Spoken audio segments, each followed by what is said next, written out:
The recording sessions for the White Album are known to be the worst point in terms of chemistry for the Beatles, but it was their time recording the songs for the Get Back album in January of 1969 that featured some of the most intense arguments by the band. The reasons were many, but for George it was a lack of attention his songs were getting, and the constant rejection of his ideas as the band's guitarist. And for many fans, including myself, one of the most infuriating examples was the recording of the song I Me Mine.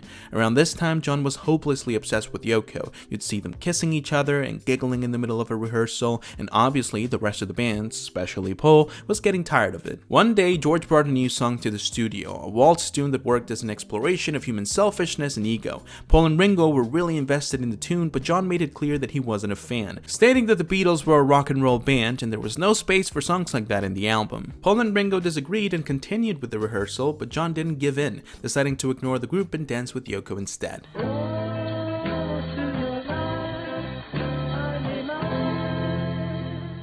Obviously, George was annoyed. He had been working on their songs for almost a week, and finally, when it was his turn, they were barely participating. The rehearsal was so damaging for the sessions that only a couple days later, George decided to leave the group.